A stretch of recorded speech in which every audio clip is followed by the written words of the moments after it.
So hello Gophers, today we are going to see how to enable debugger in our Go development environment.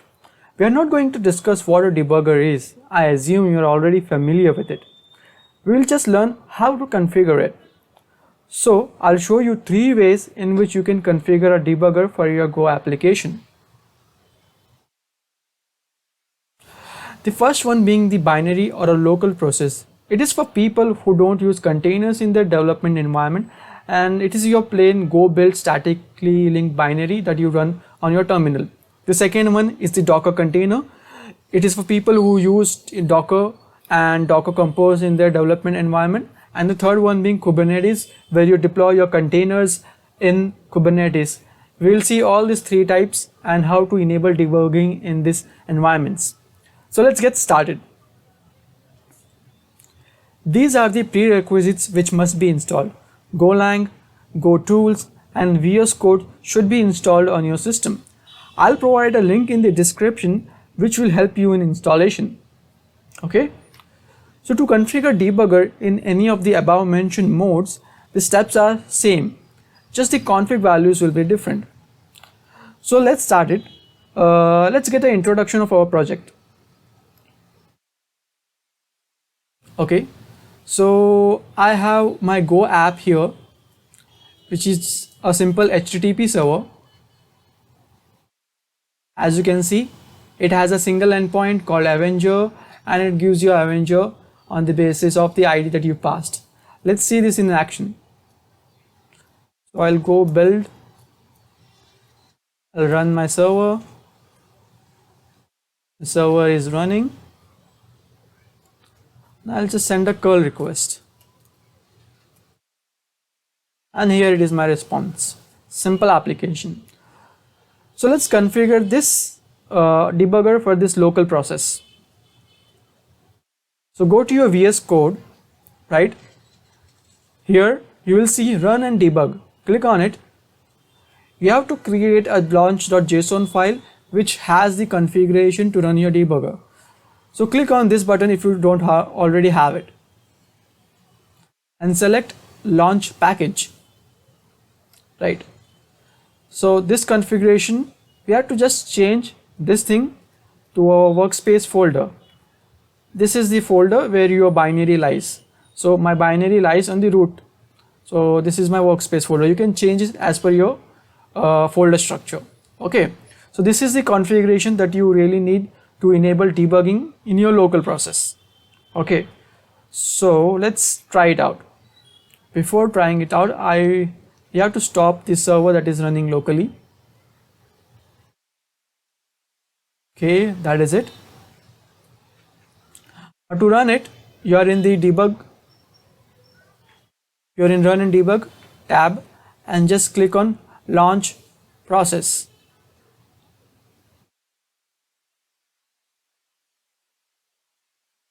As you can see, this has become orange and you got this debugger window, right? So your debugger is active.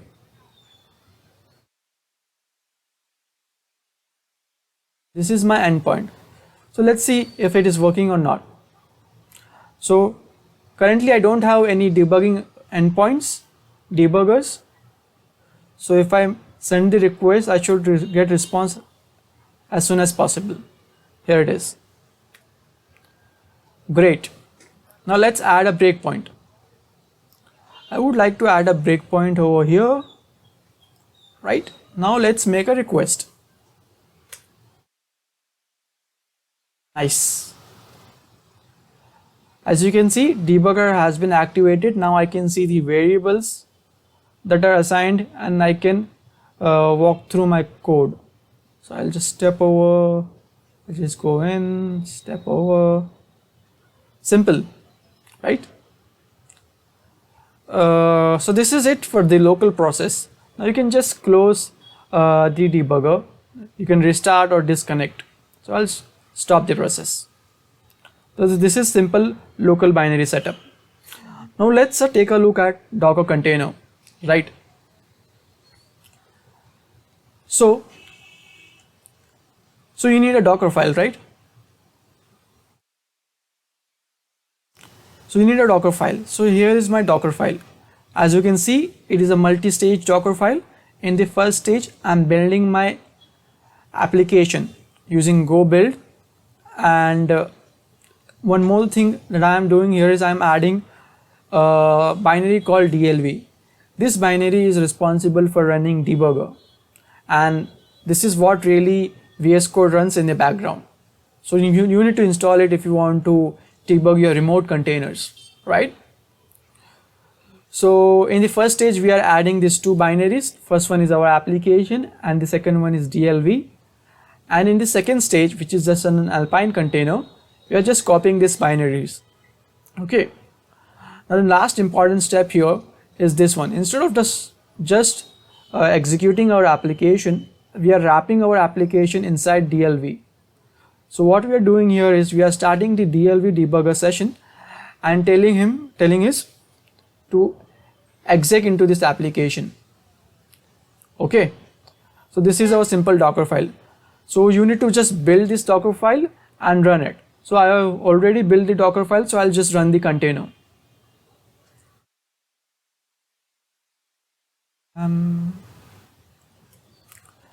So docker rm go debug, so I'm not in container. I'll say run. Okay, so one more thing you need to note here while running a container, right?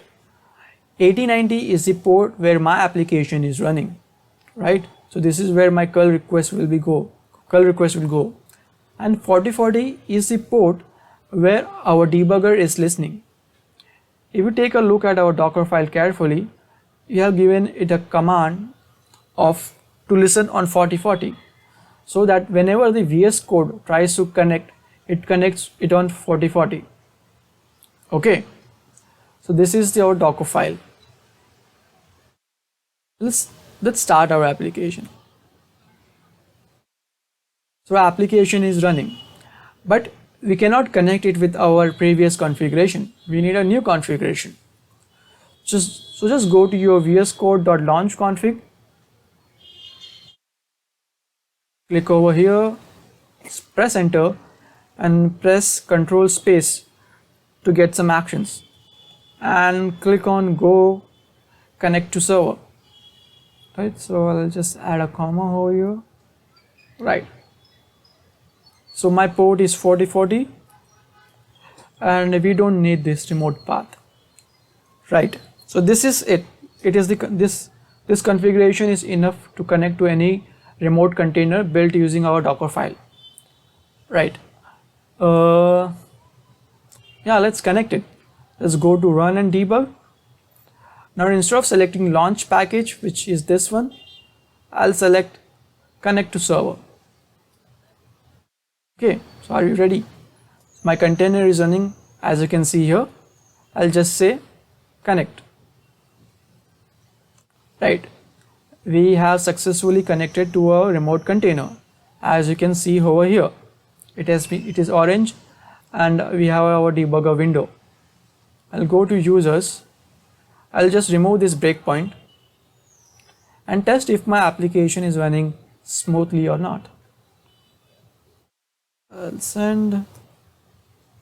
Okay, my application is running as intended. Great. Now let's see if debugger is working or not. I'll add a debugger once more. Now I'll make a request. As expected, the debugger is working. You can do step in, step over, step in, etc., etc.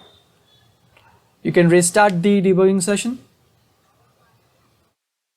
if required, or you can disconnect, or you can connect again. My container is running in the background as required. Cool, that's great. So this is how you debug your Docker containers, right? Now let's take it to a next level. Let's see how we can debug our containers running in Kubernetes. It's really simple, as you can expect.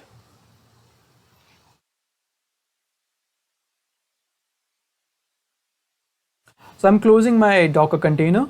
I'm removing my Docker container. Now let's see how we can run this application inside Kubernetes. So I have a deployment object.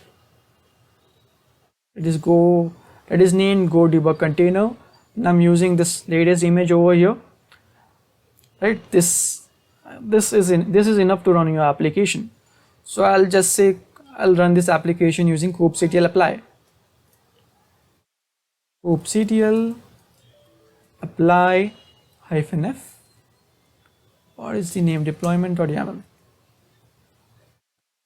Okay, the container is created. Let's take a look at pods. Okay, my container is running. Great. Now let's see if we can start a debugging session with this pod running inside Kubernetes. We don't need to make any changes in our launch.json. We can use the same docker launch.json, right?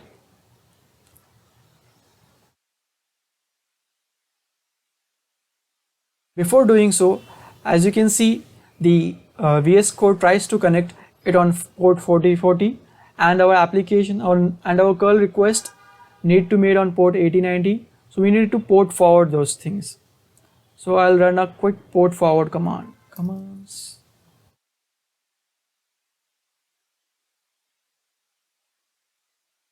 CTL port forward.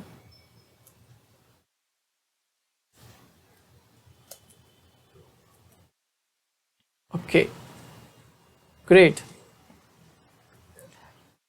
Now let's see if we can start a debugging session. So I'll just go to VS Code and I'll go to run and debug. Ensure it is connect to server. It is connect to server, and I'll say connect. Once more, I got this orange screen and I got this debugging window. I'll just remove this breakpoint to see if my application is running as intended. I'll make a curl request to localhost 8090, and as I have port forwarded, my request should go through. Yes, and my application is working as intended. Let's add a breakpoint.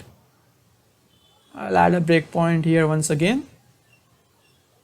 And now I'll make a request again. Yes, debugging is activated. I got this, and I can do step over or step in as required. Great. Well, this is it in this video. Please write in comments what you want to see in the next video with regards to Golang.